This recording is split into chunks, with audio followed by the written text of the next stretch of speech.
First question will be RS-Soph from Warchant. Hey, Jordan, how you doing? How you doing? Good, man. I know you're probably focused more on the current and more than the past. But last year it seemed like you were having a good camp, and it didn't result in a ton of opportunities in games. What did you work on this offseason to make sure that you could get on the field more and contribute more, like I'm sure you were hoping to last season? Everything I possibly could. Definitely from a route running standpoint. Catching the ball more consistently. Reading defenses more consistently, just anything that any other guy in the receiver room could do, I try to do as well. So whether it's a strength or a weakness, I try to improve. Next will be Seminoles from Noles. Hey, Jordan, I'm curious to get your thoughts. What stands out about Coach Norvell's offense and how the wide receivers are used in it? To me, the offense doesn't really go without the receivers. I feel like since he played receiver, that's a focal point for us. We try to keep it going. We try to, be the most explosive playmakers that we can. We don't want anybody else to touch the ball, honestly. So.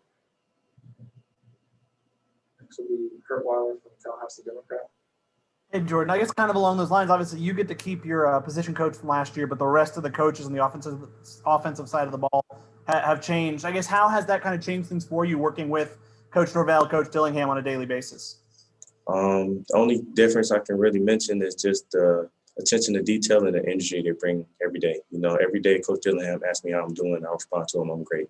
Every morning, Coach Norvell comes into the special teams meeting, and he says, good morning, everybody. And it just wakes everybody up. It gets us focused. It gets us ready for practice. We'll go back to Ira from Warchant. Jordan, there's been a lot of talk about how important special teams are, and you just mentioned special teams as well. When you, I guess, how much of a difference do you think that can make if you guys, the way you've committed to special teams, what are you hoping that brings to this team overall in terms of success this season? Just from listening to Coach Norvell, special teams is going to be a weapon for us, and it's definitely going to set us apart from a lot of teams in the country. Just the simple fact that the attention to detail we take to it, the intensity we take to it every practice, it's going to be big. We'll go back to Brendan from Noles 247.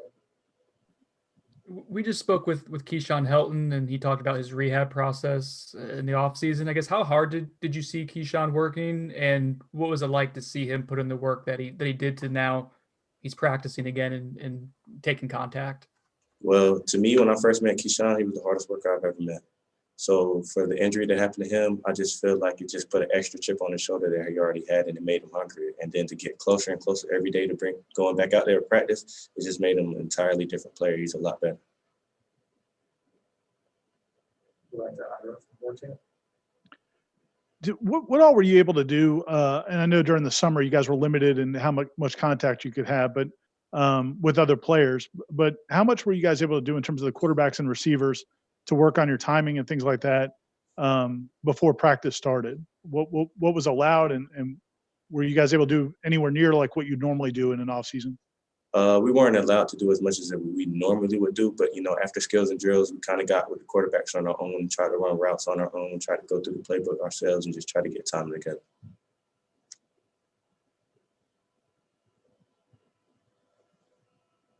All right. Thank you, Jordan. Yes, sir. Thank you.